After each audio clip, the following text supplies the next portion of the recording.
जो टीचर्स के साथ हो रहे थे उससे हम निकल सकें, ठीक है। तो हमारी लास्ट क्लास जो एंड हुई थी वो इस टॉपिक पे एंड हुई थी, इसको हम थोड़ा सा रिवाइज कर लेते हैं, क्योंकि आज हमारा कोशिश हमारी यही है कि we'll complete of this transportation management side of logistics. तो लास्ट क्लास जो हमारी स्टार्ट हुई थी, हमने वेयर हाउसिंग को 1 PL को, 2 PL को, 3 PL को, 4 PL को एंड 5 PL को डिस्कस किया था। 5 PL आप लोगों के लिए रिलेटेड नहीं है।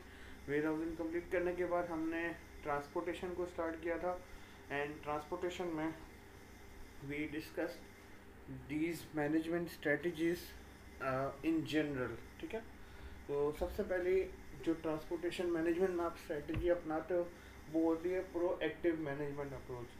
प्रोक्योरमेंट की स्लाइड में logistics and normal logistics and normal procurement and procurement with logistics management हमने पढ़ा था।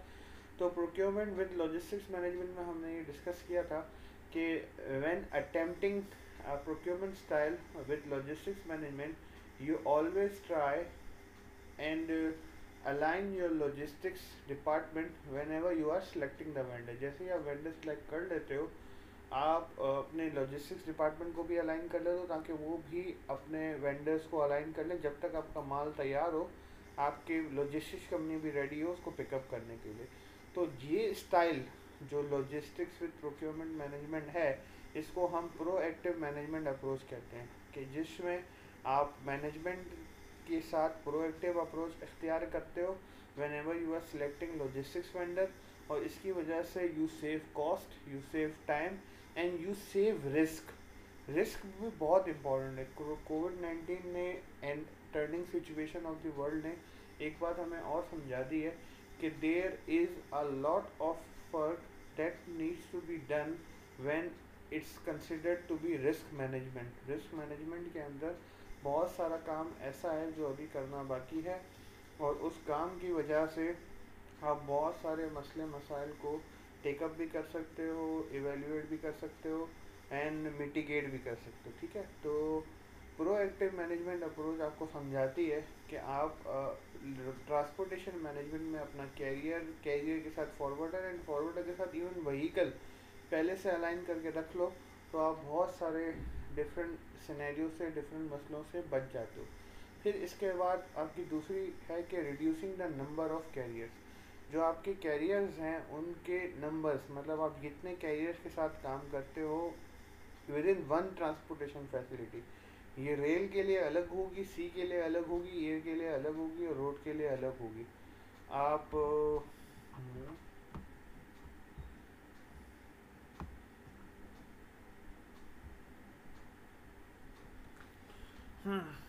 आवाज़ स्लो आ रही है। हेलो। हाँ, मेरे पास से तो अब माइक का कोई इशू नहीं है, मैं ट्राई कर लेता हूँ। वरीद खान, अब बेहतर है आवाज़?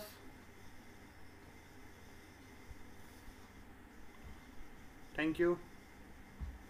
तो reducing the number of carriers में आप जो डिस्कस करते हो उसमें सबसे इम्पॉर्टेंट फैक्टर ये है कि आपको आपकी ट्रांसपोर्टेशन मैनेजमेंट स्टाइल में कैरियर्स को कम करना है, डिफरेंट कैरियर्स के साथ काम नहीं करना। कोशिश करना है कि एक ही कैरियर आपके लिए सारी मोड्स ऑफ ट्रांसपोर्टेशन संभाल रहा हो। अगर नहीं तो हर मोड ऑफ ट्रांसपोर्टेशन के लिए एक कैरियर, इससे ज़्यादा ना हो। इसकी फ़ायदे क्या होंगे? इसके फ़ायदे होंगे कि नंबर 3, आप निगोशिएट कर सकोगे बेटर। अच्छा, प्रोक्योरमेंट के अंदर ये चीज़ बिल्कुल अपोजिट होती है, जितने ज़्यादा नंबर ऑफ वेंडर उतनी अच्छी निगोशिएशन। बट कैरियर्स के केस में ये चीज़ बिल्कुल अपोजिट है। इसकी वजह, इसकी एक सिंपलिस्टिक वजह है कि जो ट्रांसपोर्टेशन मैनेजमेंट है, ये जो कैरियर मैनेजमेंट है, ये एक माफिया है। आप उस माफिया में किसी एक बंदे के साथ काम करोगे, you will be better of, क्योंकि अल्टीमेटली आपको रेट सेम मिलने। मैंने आपको एग्जांपल दी थी कि आप यहाँ से कराची से इस्लामाबाद अगर कोई चीज़ भेजना चाहते हो तो आपके पास 3 डिफरेंट कोड्स आएंगी। एक आएगी 2 लाख की, एक आएगी 1.5 लाख की और एक आएगी 1,40,000। वो 1,40,000 क्यों आएगी? क्योंकि उस बंदे की गाड़ी उस वक्त इस्लामाबाद या तो जा रही होगी या वो इन रूट, मतलब उसने रूट प्लान किया हुआ होगा। अनटिल एंड अनलेस उसने रूट प्लान ना किया हो, तो क्योंकि ये सब आपस में रिलेटेड है, जिसकी वजह से मैं आगे आपको ये दिखाऊंगा कि पाकिस्तान के अंदर carrier industry and transportation mode में रोड जो है ना वो सबसे सस्ता है पूरी दुनिया से अगर आप कंपेयर करो। इसकी इफ़ेक्टिव वजह ये माफिया है, क्योंकि ये लोग आपके लिए चाहते या ना चाहते हुए एक ट्रांसपोर्टेशन मैनेजमेंट कंपनी का किरदार अदा करते हैं, और इनके वजह से, इनके इस कोलैबोरेशन की वजह से you get the minimum cost. ठीक है। फिर है कॉन्ट्रैक्टिंग विद कैरियर्स। आप अपने कैरियर के साथ लॉन्ग टर्म कॉन्ट्रैक्ट कर ले, तो ये उस वक्त बहुत इंपॉर्टेंट है जब आप JIT या जस्ट इन टाइम में काम कर रहे हो। फिर कंसोलिडेटिंग द शिपमेंट्स, कि आप हर ऑर्डर को रिस्पॉन्स करते वक्त ट्राई करें कि यू कंसोलिडेट द शिपमेंट्स। आप हर ऑर्डर को प्रोवाइड करने के लिए या हर ऑर्डर को फुलफिल करने के लिए अलग गाड़ी ना भेजें, कंसोलिडेट करें। And then last but not the least, if you are dependent upon a 3PL, then you must monitor the service quality, कि आपका प्रोडक्ट आपकी रिक्वायरमेंट्स के मुताबिक आपके कस्टमर तक पहुंच रहा है या नहीं। And if this is the scenario, you can add service quality monitors and indicators to your system and the system provided by the third party.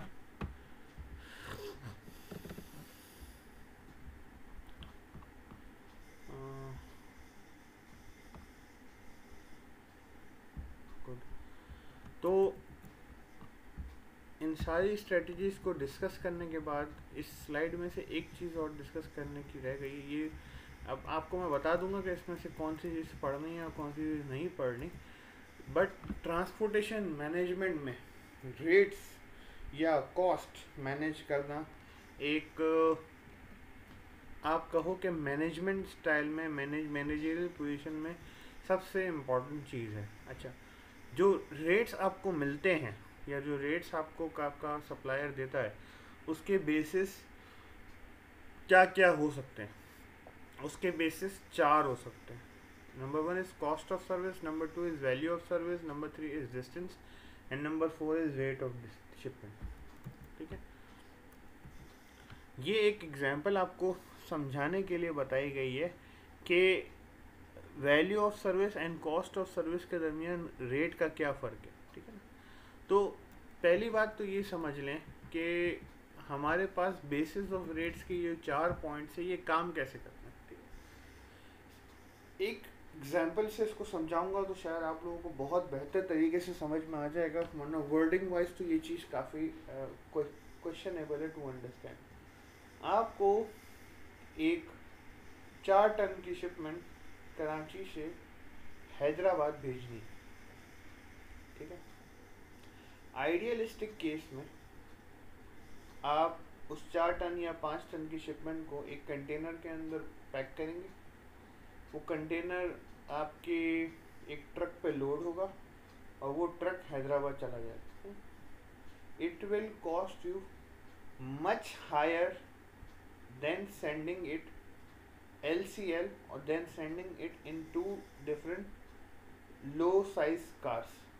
अगर आप एक 20 फीट का कंटेनर लोड कर रहे हैं 5 टन के लिए, और 20 फीट का कंटेनर आप ट्रक पे लोड करके हैदराबाद भेज रहे हैं, ये आइडियल सिनेरियो है। इसमें आपकी शिपमेंट लॉस होने का ख़तरा भी नहीं है, ख़राब होने का ख़तरा भी नहीं है। आपके पास बेसिक चीज़ें आपको जो चाहिए वो शिपमेंट से मिल जाएंगी, but it will be at a much higher cost than you loaded up in 2 or 3 20 feet guards and then send it to Hyderabad। Vice versa, अगर यही शिपमेंट आपको इस्लामाबाद भेजनी है तो it will cost you much higher to send it in 2 or 3 cars then to consolidate it on a 20 feet container। इसकी वजह देखो, transportation management में एक बात समझने की है कि हर शिपमेंट या हर मोड के साथ एक बेसिक कॉस्ट एसोसिएटेड है।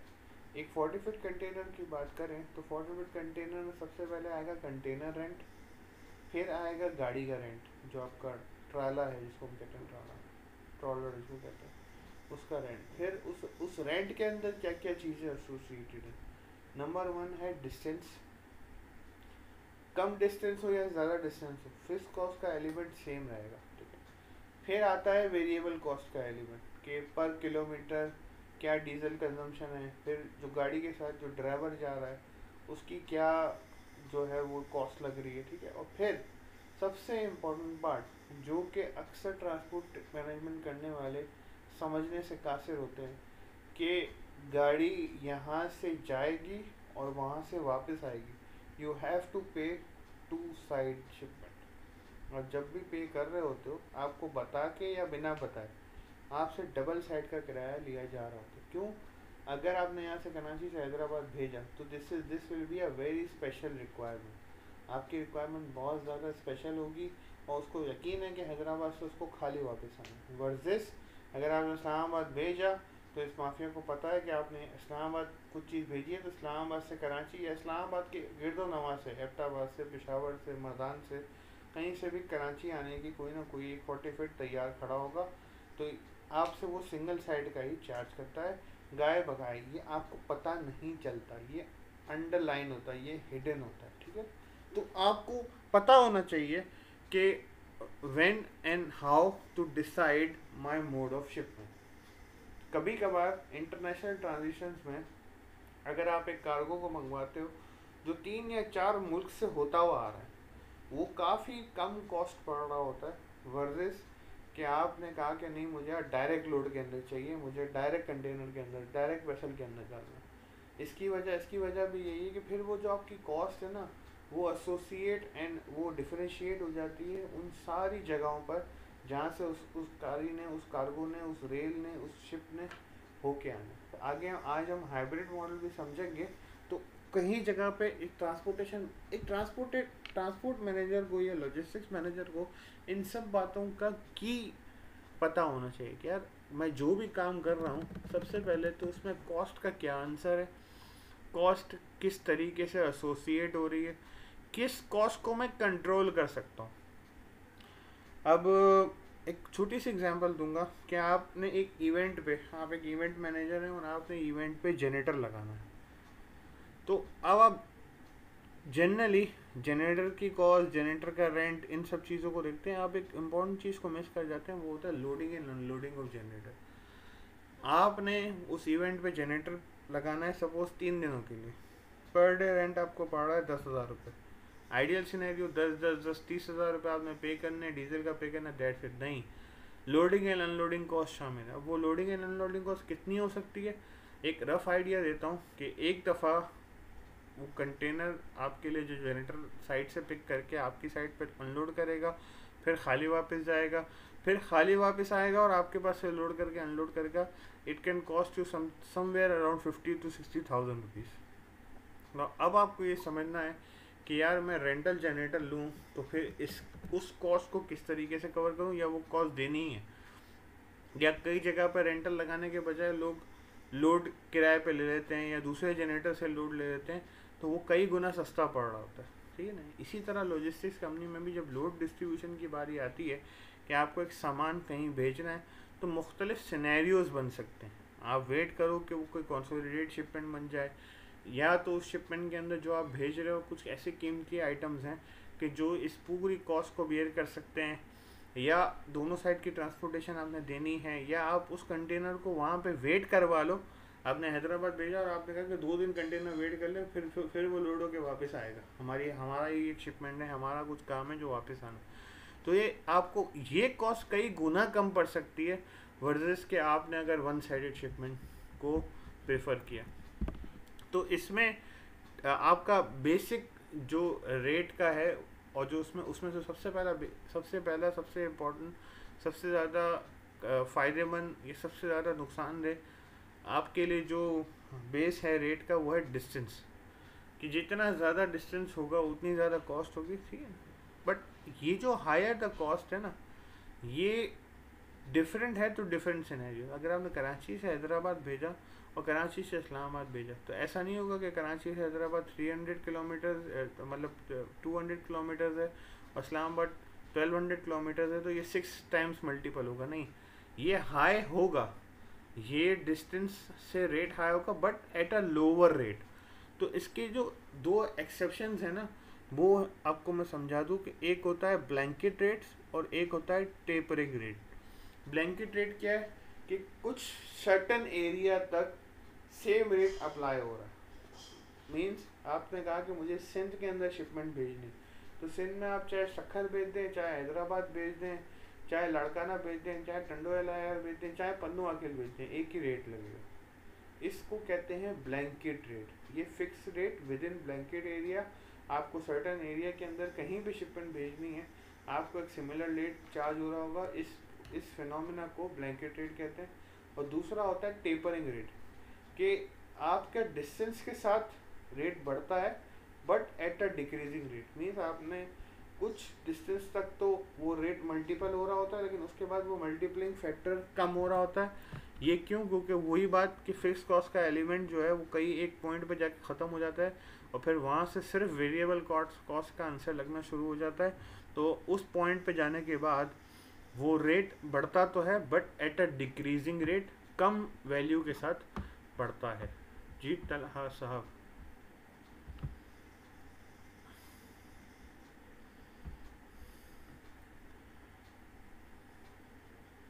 आपको अनम्यूट किया है तलहा।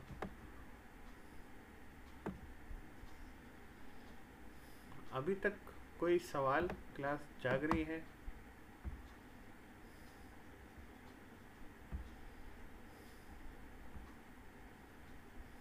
वालेकुम अस्सलाम। जी तला आवाज़ आ रही है। हारून आवाज़ आ रही? जी हारून आवाज़ आ रही।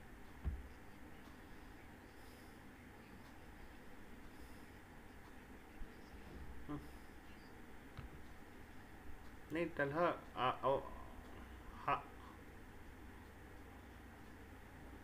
फ़ोन में तो सर हेडफोन लगा के आवाज़ आई, क्योंकि हारून आपको आवाज़ ठीक आ रही है? असल में तला जो है ना, अभी इस वक्त तो मैं जो है ना वो व्लॉगर माइक से आपके साथ बात कर रहा हूँ। तो अभी जो पिछली क्लास में मुझे ये इशू मिला ना, तो फिर उसके बाद मैंने अपनी रिकॉर्डिंग चेक की ना, तो अभी आपको जब रिकॉर्डिंग भेजूंगा, आप रिकॉर्डिंग में देख लेना कि आवाज़ बिल्कुल क्लियर है। अगर आप फ़ोन यूज़ कर रहे हो तो दो पॉसिबिलिटीज़ हो सकती हैं कि नंबर वन तो आपका इंटरनेट का कुछ मसला हो सकता है, नंबर टू ये कि आप फ़ोन में हैंड्स फ्री लगा के बात करो।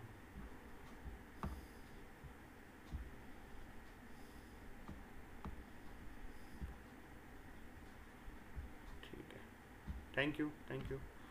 जी जी हसनैन खुर्शीद।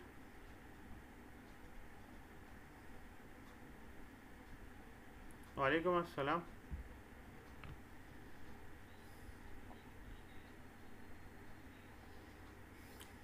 हम्म हम्म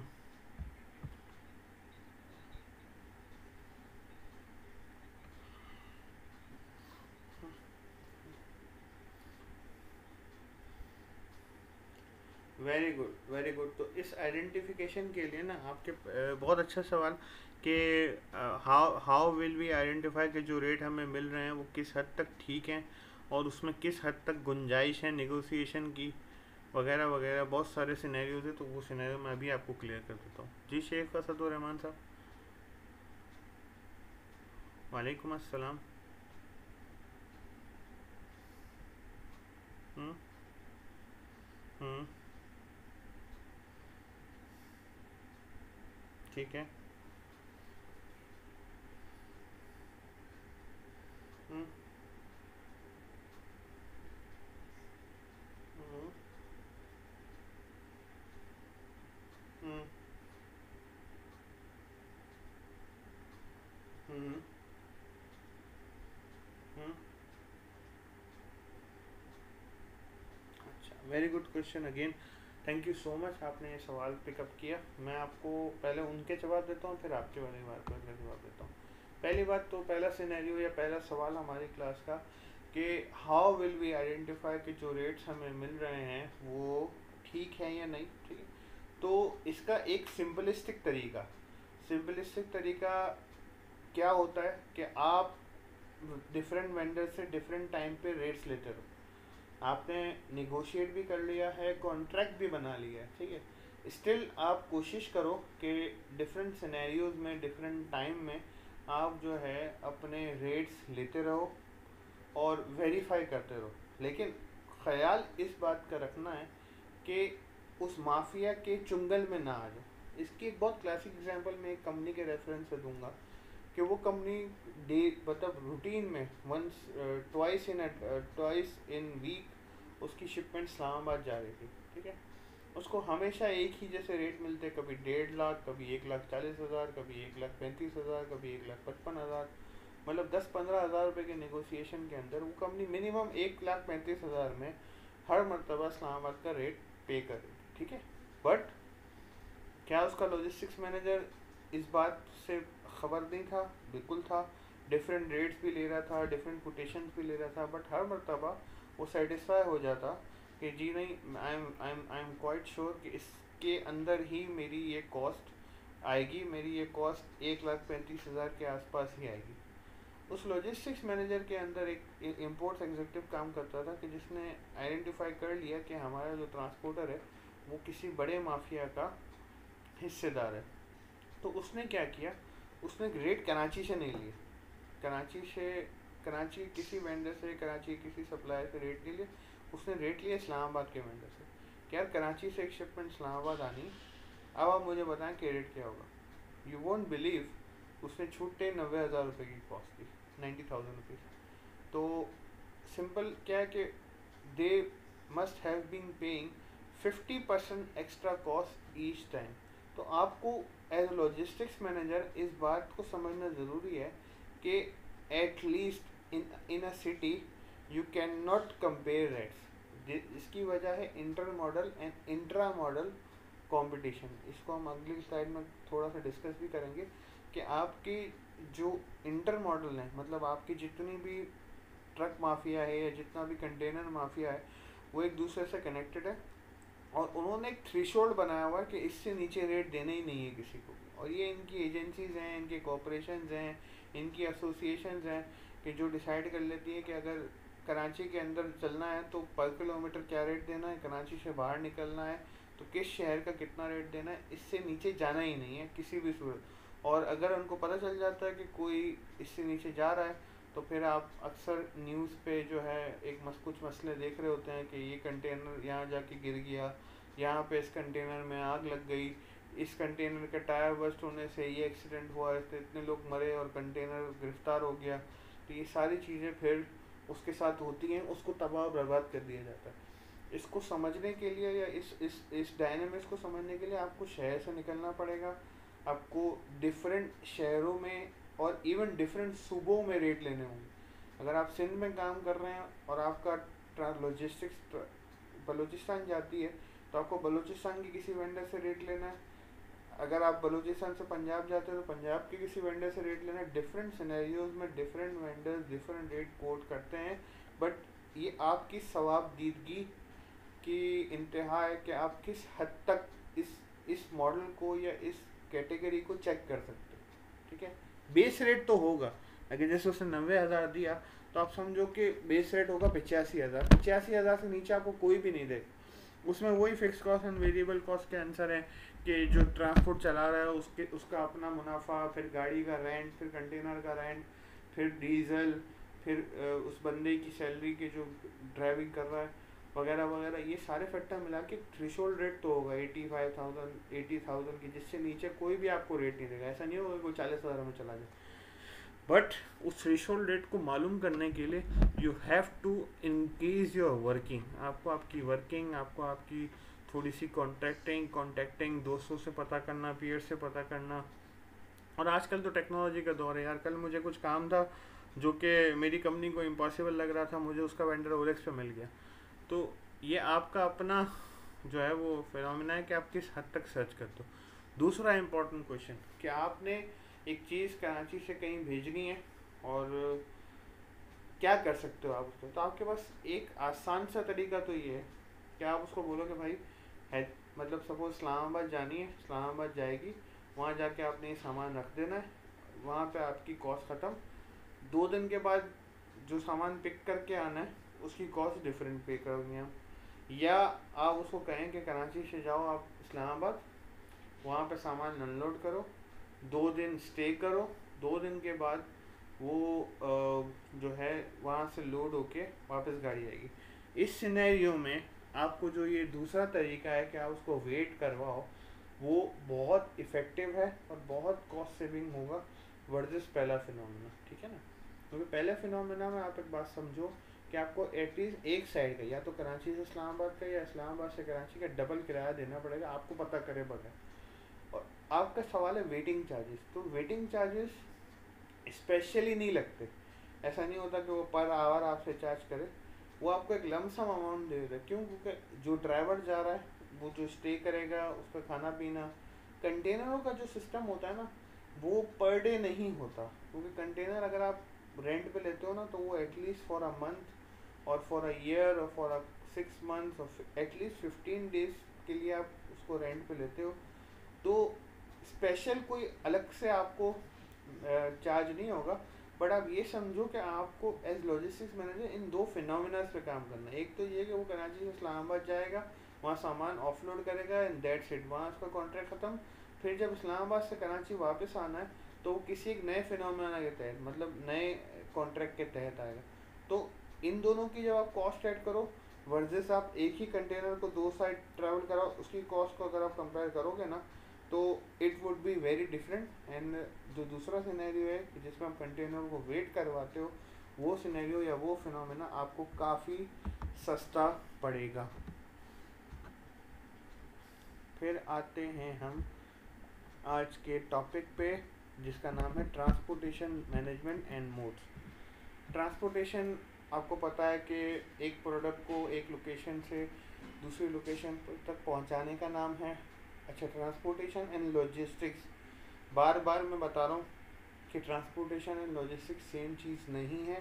ट्रांसपोर्टेशन का मतलब सिर्फ जो मोड या जो तरीका है जिससे आप एक जगह से दूसरी जगह पहुँचाते हो उसका नाम है, और लॉजिस्टिक्स का मतलब है कंप्लीट सॉल्यूशन। इसमें on loading, off loading, tracking, documentation सब चीज़ें शामिल हो जाती हैं। तो इकोनॉमी के अंदर ट्रांसपोर्टेशन जो है वो एक इनेबलिंग मैकेनिज्म है। इकोनॉमी को चलाने के लिए, इकोनॉमी को चलता रहने देने के लिए ट्रांसपोर्टेशन एक बहुत बड़ा फैक्टर है।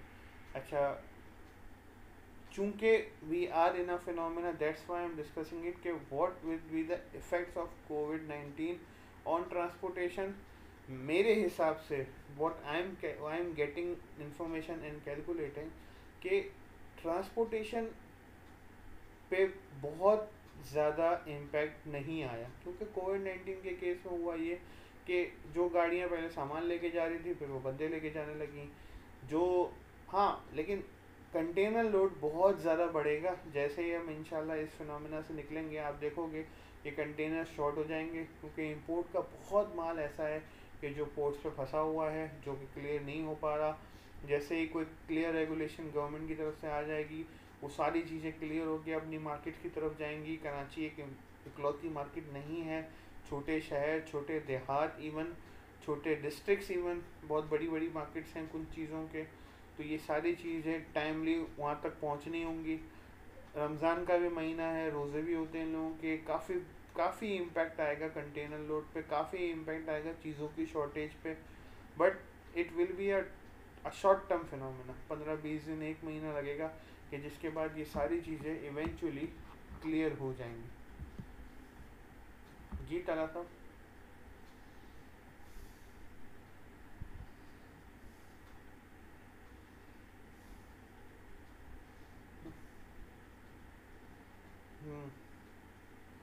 बिल्कुल होगा।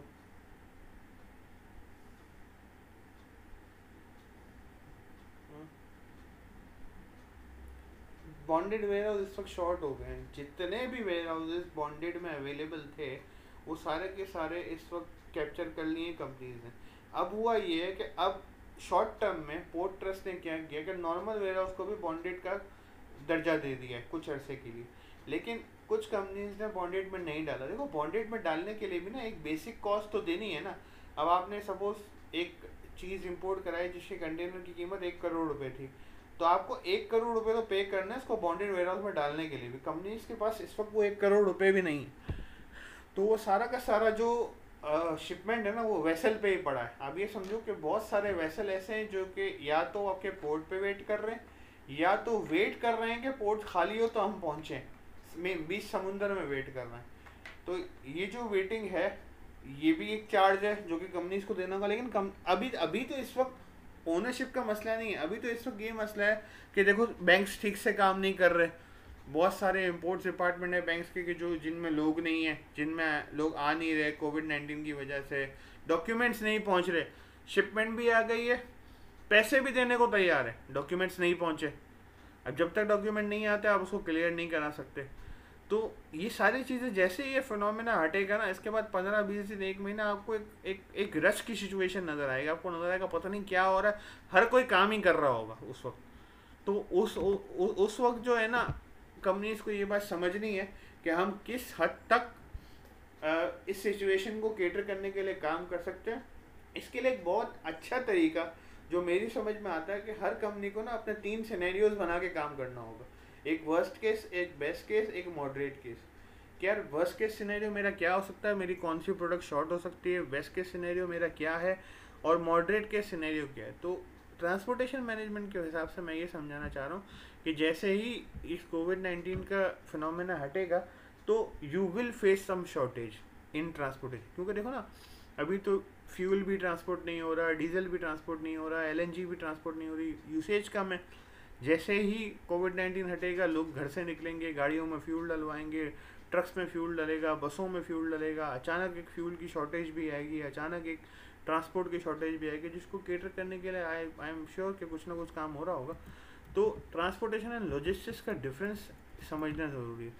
तो सप्लाई चेन के अंदर एफिशिएंसी हम लॉजिस्टिक्स से या ट्रांसपोर्टेशन से कैसे ला सकते हैं, तो इस बात को समझने के लिए ये फैक्टर समझना ज़रूरी है कि डायरेक्ट ट्रांसपोर्ट कॉस्ट जो है ना वो तकरीबन 30-40% होती है लॉजिस्टिक्स कॉस्ट की, और लॉजिस्टिक्स कॉस्ट जो है वो तकरीबन 10-30% होती है फाइनल प्रोडक्ट कॉस्ट की। इसका मतलब ये है कि अगर एक प्रोडक्ट 100 रुपये की है, ठीक है, तो सबसे पहले तो ये समझो कि उस 100 रुपये में से ईदर 10 रुपये या 30 रुपये, मतलब 10 से 30 रुपये के दरमियान जो कॉस्ट कंपनी को लग रही है वो है ट्रांसपोर्टेशन नहीं, लॉजिस्टिक्स कॉस्ट, वो है लॉजिस्टिक्स कॉस्ट। उस प्रोडक्ट को फैक्ट्री से उठ के रिटेल शॉप तक लाने के लिए जो कॉस्ट लग रही है वो है 10 से लेके 30 रुपये तक 100 रुपये की चीज़ पे। इसमें डिस्ट्रीब्यूशन कॉस्ट भी शामिल है, इसमें डॉक्यूमेंटेशन कॉस्ट भी शामिल है, इसमें ट्रांसपोर्टेशन कॉस्ट भी शामिल है। और उस 10 से 30 रुपये का जो फिनोमिना ना, लेट्स सपोज कि 10 रुपये कॉस्ट लग रही है उसकी टोटल लॉजिस्टिक्स की, तो उसमें से 4 से 3 रुपये तक डायरेक्ट ट्रांसपोर्ट कॉस्ट है। जो ट्रांसपोर्ट कॉस्ट है वो 30-40% होता है टोटल लॉजिस्टिक्स कॉस्ट का, और टोटल लॉजिस्टिक्स कॉस्ट 10-30% होती है फाइनल प्रोडक्ट कॉस्ट की। तो मतलब ये एक बहुत इंपॉर्टेंट फैक्टर है, और अगर आप प्रोडक्ट में या सप्लाई चेन में एफिशिएंसी लाना चाहते हो तो आपको इस कॉस्ट को मिनिमाइज़ करने के लिए काम करना होगा। हमने इसके लिए थ्योरीज भी समझी, हमने इसके लिए कॉस्ट का फैक्टर भी समझा।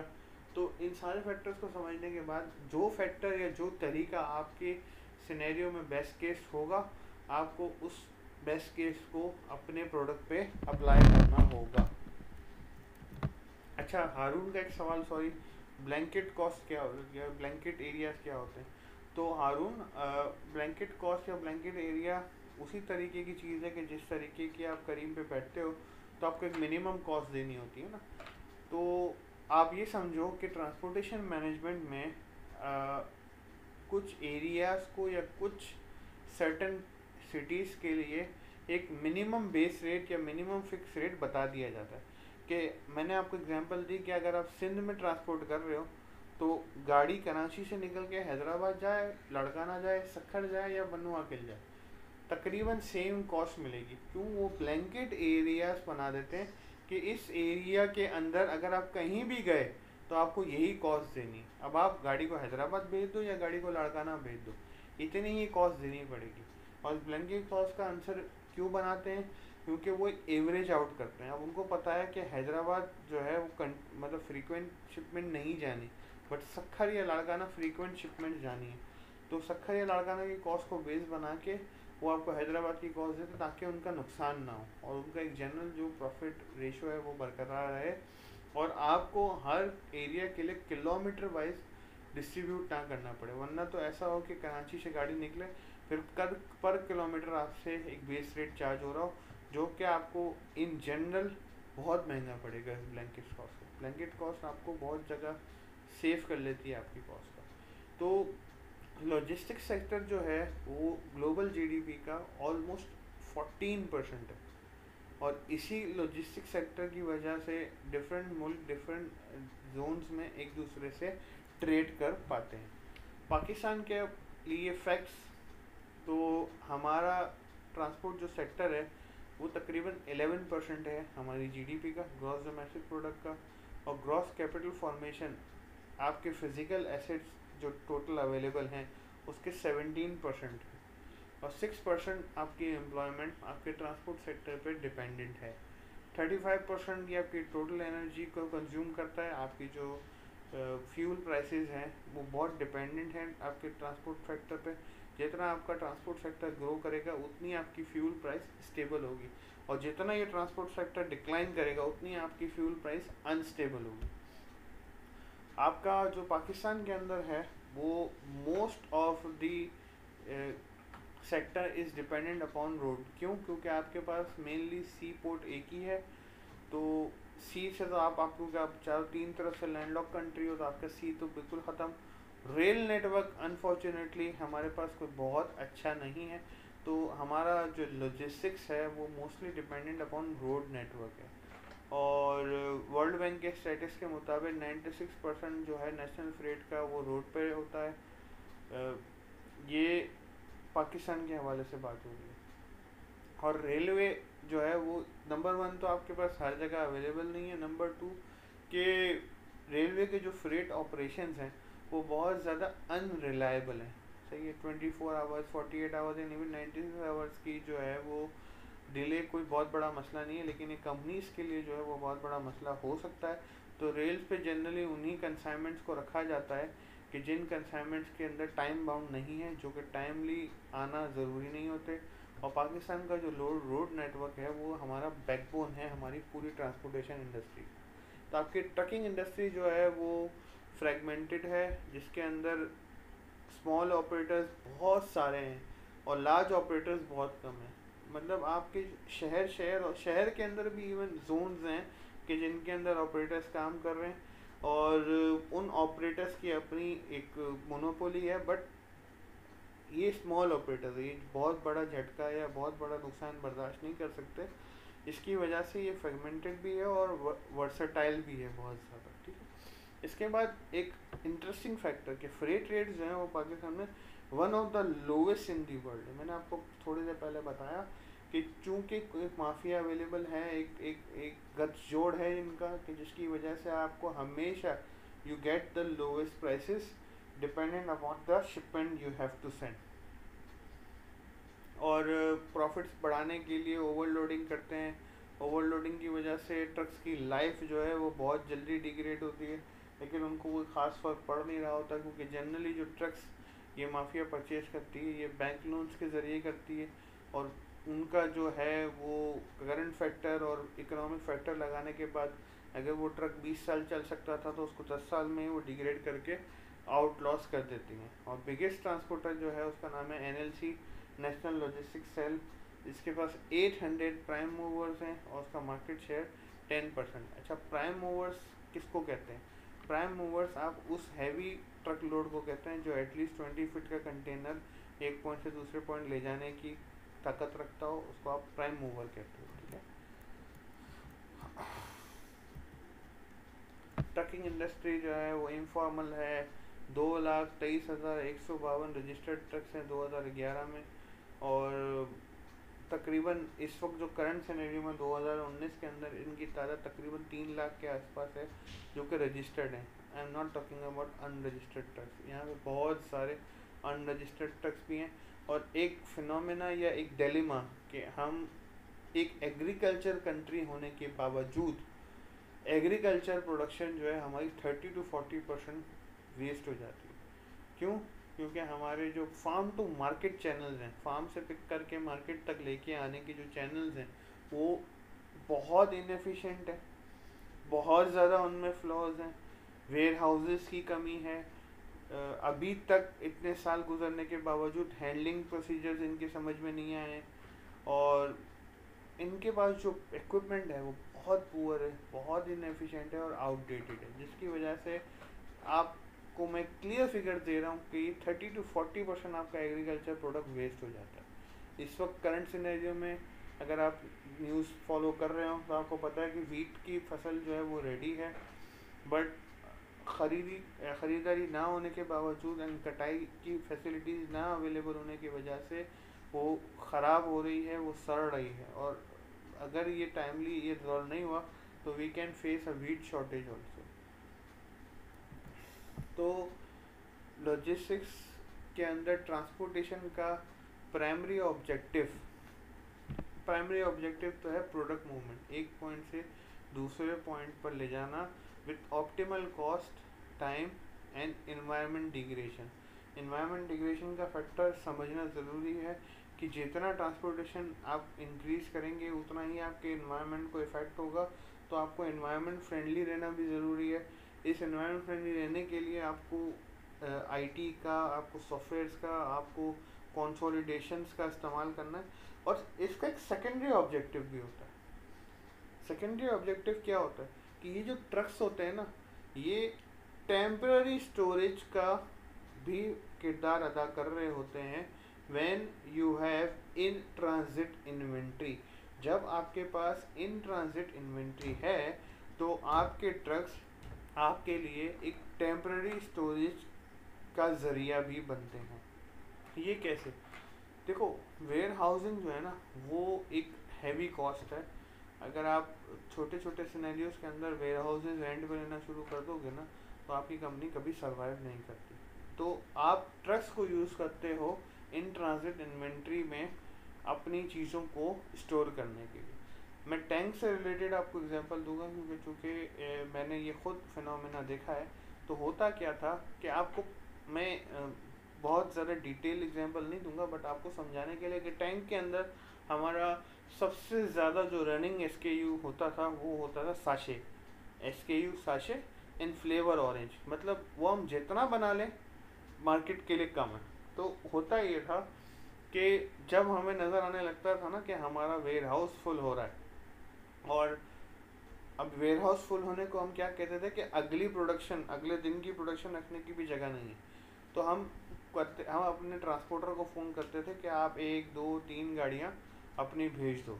वो अपनी गाड़ियाँ भेजा क्योंकि हमें अंदाज़ा होता था कि आने वाला ऑर्डर 1 दिन में, 2 दिन में, 3 दिन में हाइपर स्टार का या मेट्रो का या इम्तियाज़ का ऑर्डर आने वाला है टैंग ऑरेंज का। तो हम पहले से ही उन गाड़ियों में 20 फीट कार्स में या 10 फीट कार्स के अंदर अपना टैंग ऑरेंज के साशे के कार्टन को लोड कर देते थे, जिससे हमारा वेयर हाउस खाली होता था ताकि हम आने वाली प्रोडक्शन को अपने वेयर हाउस में रख सकें।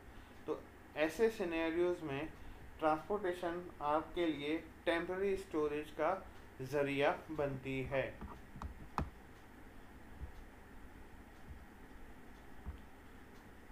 जी मोहम्मद उमर साहब।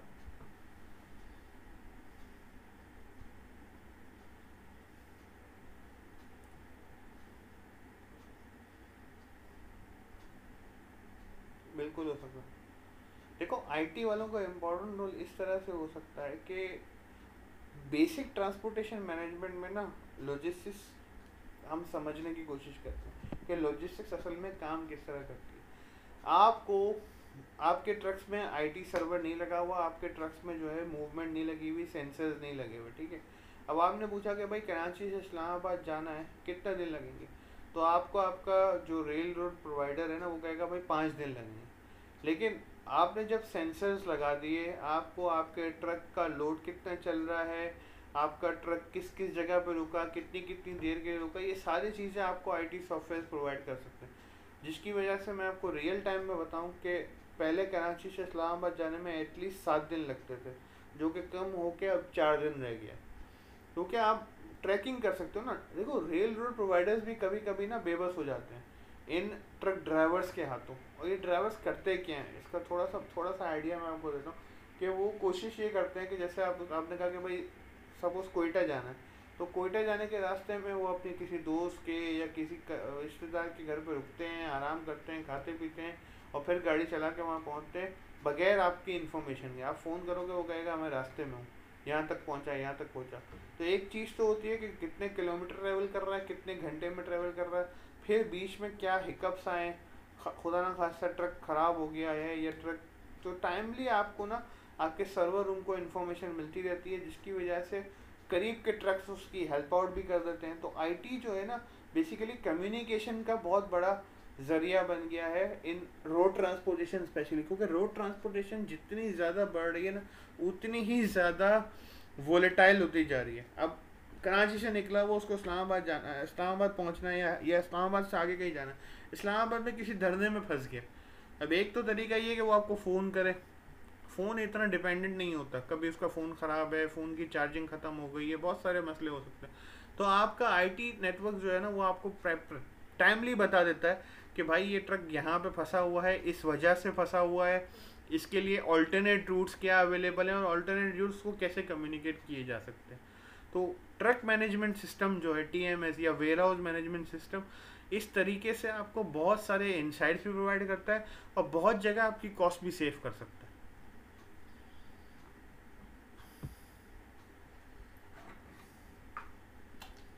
नहीं यार, सेंसर की प्राइस बहुत ज़्यादा नॉमिनल है। मैंने जो अभी हमने जो आखिरी सेंसर्स लगवाए थे वो एक गाड़ी की इनिशियल कॉस्ट 80,000 रुपये, पूरे साल की कॉस्ट 24,000 रुपये, जो कि उसकी टोटल कॉस्ट जो वो इनकर करी ना उसके सामने 0.7% है, तकरीबन 0.7%। Thank you. तो हमने दो ऑब्जेक्टिव समझे कि पहला ऑब्जेक्टिव तो प्रोडक्ट मूवमेंट है, एक पॉइंट से दूसरे पॉइंट तक मूव करने के लिए जो आप कंसिडरेशन यूज़ कर रहे हो उसको हम प्रोडक्ट मूवमेंट कहते हैं। और दूसरा जो ऑब्जेक्टिव है वो है कि आप टेम्पररी स्टोरेज प्रोवाइड करते हो इन ट्रांजिट इन्वेंट्री के लिए। तो मैंने आपको प्रोडक्ट मूवमेंट बताया कि cost time money and environmental impact को कंसिडर करते हुए आप इम्पोर्टेंस देते हो कि एफिशिएंट यूज़ ऑफ टाइम हो, एफिशिएंट यूज़ ऑफ मनी हो, फिर आपके इन्वायरमेंट पे हार्म कम से कम हो और आपकी जो ड्राइवर ऑपरेटर कॉस्ट है, एडमिनिस्ट्रेटिव कॉस्ट है वो कम से कम हो। टेम्प्रेरी स्टोरेज मैंने आपको बहुत डिटेल में समझा दिया। तो वेयर हाउसिंग जब हम प्रोवाइड कर रहे होते हैं और कैरियर्स जब लैंड और वाटर में व्हीकल को अनलोडिंग और लोडिंग से ज़्यादा किसी चीज़ के लिए रुकते हैं तो उसको जनरली हम डेमरेज फीस कहते हैं कि आप उस कंटेनर को अपने टेम्प्रेरी वेयर हाउसिंग के लिए यूज़ करो। और नॉर्मली ये आपके लिए मतलब आप या तो लोडिंग एंड अनलोडिंग तो काउंट रखते हो कि आप कहते हो कि आपकी शिपमेंट या आपका प्रोडक्ट यहाँ से यहाँ जाएगा, इतने दिन लगेंगे, इतना टाइम लोड में लगेगा, इतना टाइम अनलोड में लगेगा, टोटल रेंट ये। लेकिन अगर उसके बियॉन्ड कोई भी कॉस्ट इनकर होती है तो उसको जनरली डैमरेज फीस से कवर किया जाता है। अच्छा, टेम्परेरी स्टोरेज के ट्रक्स जो है ना वो कहाँ कहाँ पार्क होते हैं। कभी कभार इंडस्ट्रियल पार्क्स के पास शॉर्ट टर्म स्टोरेज के लिए या शॉर्ट टर्म कंटेनर लोड करने के लिए एक टेम्परेरी स्टोरेज एरिया बनाया जाता है कि जहाँ पे आप अपने ट्रक्स ले जाके खड़े कर दें जिनमें सामान लोड हो। कराची में या स्पेशली पाकिस्तान में ऐसा कोई शॉर्ट टर्म स्टोरेज एरिया नहीं है। तो पाकिस्तान के अंदर जनरली जो है वो आप उसको वेयर हाउसेस के पास या बहुत बड़े बड़े पेट्रोल पंप्स होते हैं हाईवेज पे, आपने देखे होंगे कि जिनके पास ये ट्रक्स टेम्परेरी स्टोर होते हैं। इसके अलावा टेम्परेरी स्टोरेज की ज़रूरत क्यों बनती है कि आपने ट्रक भेजा कराची से सपोज किसी दूसरे शहर से कराची आया, तो आपको ये समझने की ज़रूरत है कि कराची के अंदर हर किस्म के ट्रक लोड के लिए एक डिफरेंट टाइम है एंट्री एंड एग्ज़िट का। तो अगर उस टाइम के अलावा वो ट्रक पहुंचा, सपोज़ कि वो टाइम है रात को 10 से लेकर सुबह 4 बजे तक और वो ट्रक सुबह 6 या 8 बजे पहुंचा, तो अब सुबह 6 या 8 बजे से लेके उसको रात को 10 बजे तक वेट करना है। तो इस पॉइंट पे भी ट्रक्स जो हैं वो टेम्परेरी स्टोरेज का मतलब एक किरदार अदा कर रहे होते हैं। और एक और इम्पॉर्टेंट पॉइंट कि चेंज डेस्टिनेशन। अब आप ने किसी पॉइंट से किसी पॉइंट पे कोई चीज़ भेजना था और क्राउडेड फैसिलिटी या इन ट्रांजिट इन्वेंट्रीज को किसी एक पॉइंट पे उतारने के बजाय आप किसी और जगह उतारने जाते हो, तो जब आप चेंज डेस्टिनेशन करते हो तो उस पॉइंट पे भी या कहीं किसी पॉइंट पे कैरियर चेंज हो रहा होता है, हाइब्रिड मूवमेंट में हम समझेंगे कि कैरियर चेंज भी हो रहा होता है। तो जहाँ पे कैरियर भी चेंज हो रहा है ना, वहाँ भी इन ट्रांजिट इन्वेंट्री को होल्ड करने के लिए आपके ट्रक्स टेम्पररी स्टोरेज का फिनोमिना अदा कर रहे होते हैं। तो स्टेक होल्डर्स कौन कौन होते हैं ट्रांसपोर्टेशन डिसीजन में? सबसे पहले तो सबसे बड़ा स्टेक होल्डर तो आपका कैरियर है, फिर आपकी गवर्नमेंट है, क्योंकि गवर्नमेंट हर कैरियर के ऊपर स्पेशल टैक्सेस लेती है। स्पेशल आप रोड टैक्स देते हैं, आप डैमेजेस देते हैं, आप जो है टिकट्स पे कर रहे होते हैं हर शहर में एंट्री एंड एग्जिट की। तो गवर्नमेंट भी एक बहुत बड़ा स्टेक होल्डर है, shipper and recipient stakeholders हैं, और पब्लिक आपकी स्टेक होल्डर है, because public is directly affected due to this heavy network. इसको समझने के लिए आपको ये बात देखना ज़रूरी है कि इन ट्रांजिट बिटवीन सिटीज़ जो है वो पब्लिक भी बहुत ज़्यादा कर रही होती है। तो उनकी स्पीड्स, इनके लोड्स, इनकी डायरेक्शंस की वजह से कभी कभार हाईवेज पे बहुत ज़्यादा ट्रैफिक जमा हो जाता है, इसकी वजह से पब्लिक भी डायरेक्टली इफेक्ट होती है। फिर उसका इन्वायरमेंटल इम्पैक्ट, जिससे पब्लिक डायरेक्टली इम्पैक्ट हो रही होती है। तो अब बात करते हैं मोड्स ऑफ ट्रांसपोर्टेशन की। सबसे पहला तो जो आप लोगों को बताया भी कि सब मोटर कैरियर्स जो हैं वो रोड ट्रांसपोर्ट के अंदर सबसे बड़ी फ्लीट होते हैं, और इसका जो यूएस के अंदर किरदार है वो तकरीबन 6.58 million kilometre of road network है, जो कि one of the largest in the world है। ट्रकिंग जो है पाकिस्तान की 96% टोटल फ्रेट ट्रैफिक को कंट्रोल कर रहा है। तो आपका 96% ऑफ टोटल फ्रेट जो है वो ट्रकिंग पर डिपेंडेंट है। रजिस्टर्ड ट्रक्स कितने हैं मैंने आपको बता दिया। इसके बाद इनके अंदर डिफरेंट एक्सेल्स होते हैं, इसमें 2 axle, 3 axle, trawler, 4 axle and 6 axle trucks होते हैं। ये डिफरेंट मोड्स पर डिफरेंट तरीके से यूज़ हो रहे होते हैं। सबसे ज़्यादा जो यूज़ होते हैं इन ट्रक्स वो है 2 एक्सेल और इधर 3 एक्सेल। इनका नॉर्मली लोडेड ट्रक्स कहा जाता है। ये सबसे ज़्यादा अवेलेबल हैं और सबसे ज़्यादा यूज़ भी ये हो रहे होते हैं। बाकी जो हैवी कैरियर्स हैं, ये हैवी 3 एक्सेल, 4 एक्सेल एंड 5 और 6 एक्सेल ट्रक्स हैं, वो हैवी लोड्स के लिए, आर्मी मूवमेंट के लिए, या एग्रीकल्चर की जो बड़ी शिपमेंट्स हैं, एक सीमेंट की जो बड़ी शिपमेंट्स हैं, मशीनरीज हैं, इनके लिए यूज़ हो रहे होते हैं। तो ये जनरली जो है वो इतने ज़्यादा कॉमनली यूज़ में नहीं है। कॉमनली यूज़ के अंदर जो है वो 2 एक्सेल एंड 3 एक्सेल ट्रक्स हैं। इनकी जो मैन्युफैक्चरिंग कंपनीज हैं उनमें बेडफोर्ड, हीनो, निसान, आइसुजो और नॉर्मल लोकल कंपनीज भी हैं कि जो इन ट्रक्स की बॉडीज़ एंड इन ट्रक्स के इंजन मैन्युफैक्चर कर रही हैं।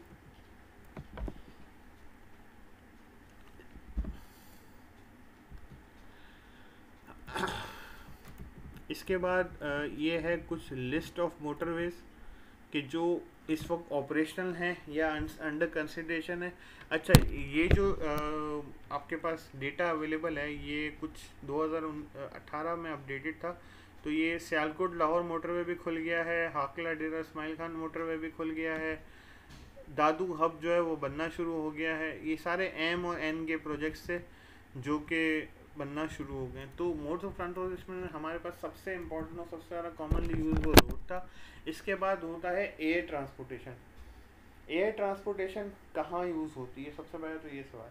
तो एयर ट्रांसपोर्टेशन के यूज़ के बढ़ने की सबसे बड़ी वजह है यूज़ ऑफ मेल्स। अब जैसे पाकिस्तान के अंदर 2018 से पहले तक बहुत सारे इंपोर्ट्स के लिए आपको फ़िज़िकल डॉक्यूमेंट प्रेजेंट करने की ज़रूरत नहीं पड़ती थी, या अगर आप फ़िज़िकल डॉक्यूमेंट बाद में भी प्रेजेंट कर दें तो चल जाता था। लेकिन 2018 के बाद से स्ट्रिक्ट लॉज इम्प्लाई हो गए हैं कि जब तक डॉक्यूमेंट बैंक टू बैंक नहीं आएगा तब तक शिपमेंट क्लियर नहीं होगी। सिंपल सा फिनोमेना था, लेकिन इसने एक एस्टीमेट के मुताबिक अराउंड 8% पाकिस्तान के एयर ट्रांसपोर्ट के अंदर इंक्रीज़ कर दिया है। क्यों? क्योंकि Pakistan is a heavily import dependent country, और यहाँ पे ऑलमोस्ट हर रॉ मटेरियल इंपोर्ट होता है। और उसकी इंपोर्ट की वजह से जब आप इंपोर्ट कर रहे हैं तो नंबर वन तो आप एक तो छोटी शिपमेंट्स को कार्गो से इंपोर्ट करते हैं, वो एक बहुत नॉमिनल सा फैक्टर है। सबसे ज़्यादा जो आपके एयर ट्रांसपोर्ट में यूज़ हो रहा है वो है documentation. Bank to bank documentation through carrier आ रही है, और थ्रू कैरियर आने के लिए या 3PL आने के लिए या कार्गो में आने के लिए आपकी एयर ट्रांसपोर्ट का एक बहुत वाइटल रोल है। एयर ट्रांसपोर्ट के एडवांटेजेस एंड डिसएडवांटेजेस, सबसे आसान कि फास्टर है, और डिसएडवांटेज के सबसे हाई कॉस्ट है। और इसके इफ़ेक्ट्स मतलब इसके इंसिडेंट्स की तादाद भी, और इसके जो है इसका जो लेट होने की तादाद भी वो बहुत ज़्यादा है, क्योंकि बहुत सारे फैक्टर्स हैं जो आपके एयर ट्रांसपोर्ट को इम्पेक्ट करते हैं, जो कि रोड ट्रांसपोर्ट को इम्पेक्ट नहीं करते। फिर है रेल ट्रांसपोर्ट। जिस भी दुनिया के मुल्क में रेल ट्रांसपोर्ट अवेलेबल है वो लोवेस्ट होता है उसकी ओवरऑल कॉस्ट, बिकॉज ये कुछ हाइब्रिड मोड सा ट्रांसपोर्ट है कि जिसके अंदर आपकी फ्यूल कॉस्ट सबसे कम है पर आपकी यूनिट वेट कैपेसिटी सबसे ज़्यादा है। तो इसकी तकरीबन जो है कॉस्ट 50% है आपके रोड कॉस्ट से। बट अनफॉर्चुनेटली पाकिस्तान के अंदर बहुत ज़्यादा रेल ट्रांसपोर्ट अवेलेबल नहीं है। स्टिल आपकी बाइक्स के ट्रांसपोर्ट के लिए, मतलब आप शहर से शहर जो बाइक्स जा रही होती हैं उसके ट्रांसपोर्ट के लिए रेल बहुत यूज़ होती है।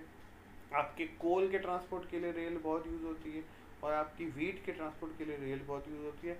फिर आता है वाटर एंड शिप्स। ये लार्ज वॉल्यूम्स के लिए आप यूज़ करते हो। मोस्टली आप इसको जो यूज़ करते हो वो मुल्क टू मुल्क ट्रांसपोर्ट करने के लिए यूज़ होता है, बट इनका एक बहुत इंपॉर्टेंट रोल हाइब्रिड ट्रांसपोर्ट में भी है। और स्लो बहुत है, लिमिटेड एक्सेस है, लिमिटेड फ्लेक्सिबिलिटी है, और लॉन्गर डिस्टेंसेस के लिए यूज़ होता है। फिर आता है pipeline transport management system. Pakistan के अंदर पाइपलाइन ट्रांसपोर्ट मैनेजमेंट सिस्टम की वजह से ही आप सुई गैस को यूज़ कर पा रहे हैं, आप जो है ऑयल को यूज़ कर पा रहे हैं। जो एक आप देखते हो कि एक ट्रांसपोर्ट मोड जो है वो ऑयल का रोड भी है, आप स्पेशलाइज कंटेनर में ऑयल्स को रोड के ज़रिए भी ट्रांसपोर्ट कर रहे हो, बट गैसेस के लिए, एलपीजी के लिए आप जो है वो पाइपलाइन ट्रांसपोर्ट सिस्टम भी यूज़ करते हो। अब आते हैं हाइब्रिड ट्रांसपोर्ट सिस्टम, इसको हम इंटरमॉडल लॉजिस्टिक्स भी कहते हैं। ये एक ऐसा फिनोमेना है जो लॉजिस्टिक्स मैनेजर को समझना बहुत ज़्यादा इम्पोर्टेंट है। ठीक, इसको समझने के लिए एक सिनेरियो बिल्डअप करें। सबसे पहले तो ये है कि आप कुछ कम डिलीवरीज को सिंगल मोड ऑफ ट्रांसपोर्ट के ज़रिए मंगवा नहीं सकते। इसमें क्या है, इसके रीजंस क्या है कि आप सिंगल मोड से क्यों मंगवा नहीं सकते। सबसे पहले तो सबसे बड़ा रीज़न है एक्सेस। आप एक कंपनी है कि जो पंजाब में ऑपरेट कर रही है और आपने कोई चीज़ यूएसए से मंगवाई है, तो क्या आप उसको डायरेक्टली कैसे मंगवा सकते हो। आपके पास सिर्फ एक ही तरीका है, एयर। क्यों? क्योंकि सी से अगर आपने मंगवाया तो आपको कराची में उसको मंगवाना ज़रूरी है।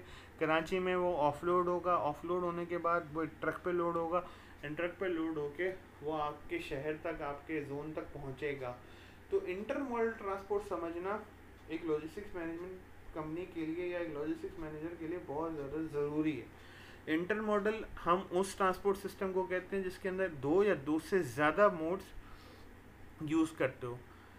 आपने कोई प्रोडक्ट किसी मुल्क से वाया सी मंगवानी है, अब या तो आप उसको डायरेक्ट वाया, अब आप कराची में अगर ऑपरेट करते हो और आपने उसको डायरेक्टली वाया सी मंगवा लिया तो फेयर इनफ हो जाएगा, आपने एक पॉइंट से दूसरे पॉइंट तक ट्रांसपोर्ट कर दिया। बट किसी केस में, ये बहुत रेयर केस सिनेरियो बता रहा हूँ, उसमें वो शिपमेंट एक पोर्ट से दूसरे पोर्ट तक वाया सी आती है जो कि इंटरमीडियरी पोर्ट होता है। उस इंटरमीडियरी पोर्ट पे से लेके दूसरे पोर्ट तक वो वाया रोड जाती है, एंड देन वो किसी और पोर्ट से फिर वाया सी आती है।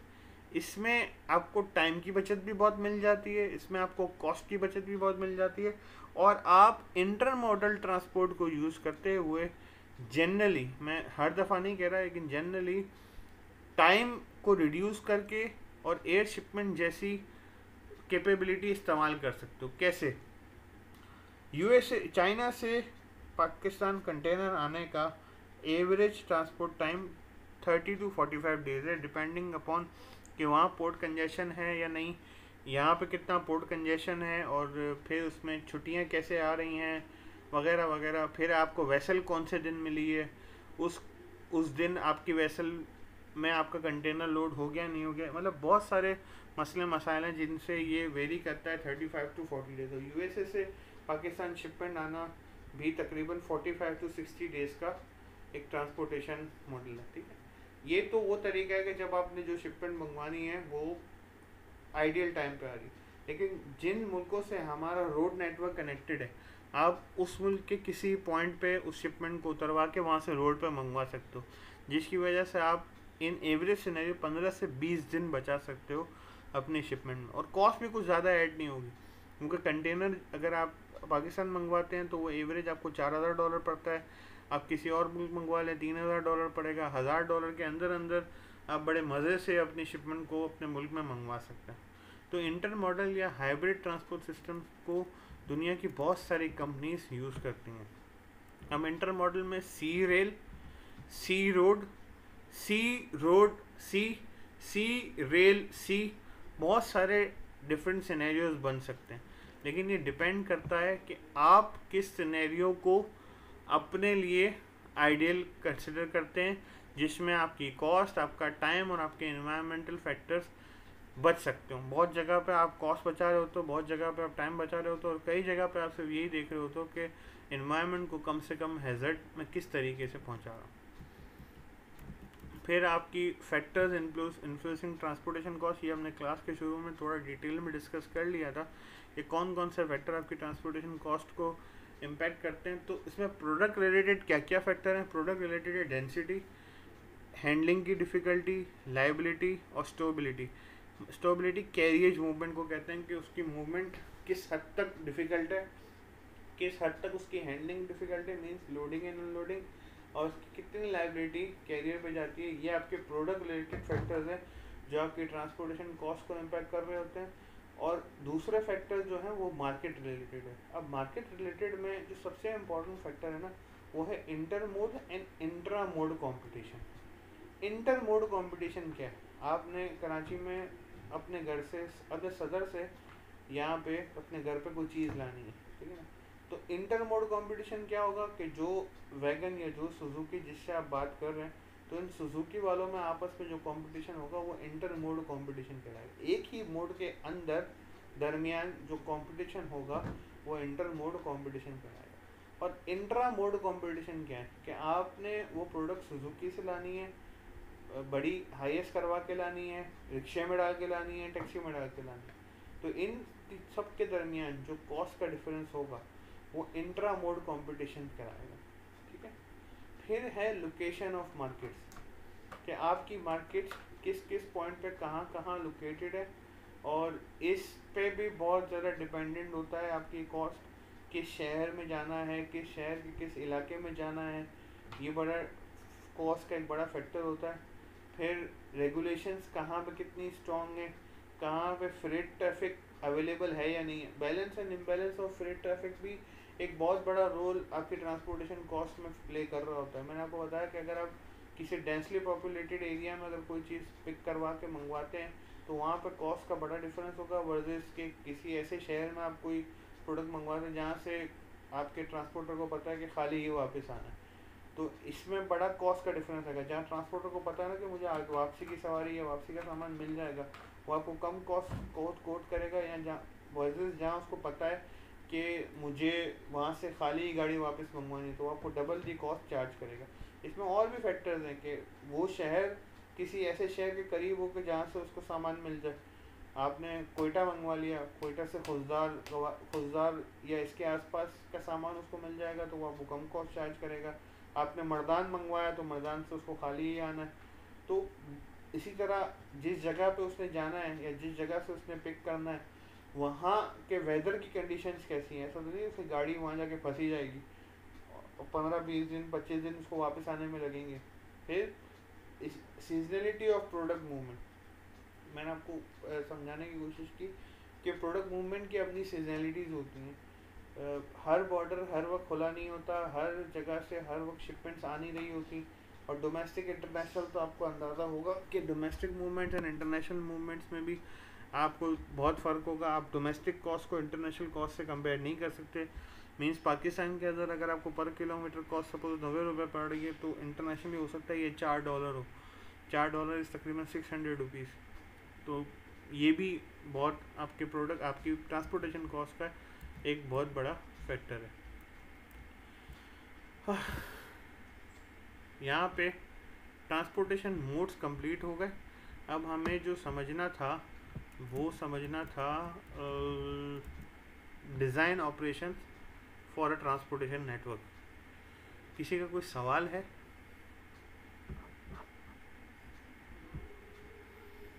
इसमें इस मोड में ना पढ़ाने के एक बड़ा फ़ायदा है, वो जो आप लोगों की क्लास में चीखना चिल्लाना होता था ना कि सर बस बहुत हो गया, वो नहीं मिलता है यहाँ पर।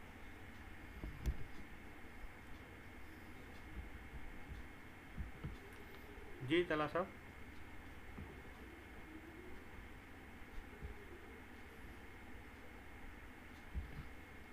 हारून जिंदा हो? हाँ तला बोलो।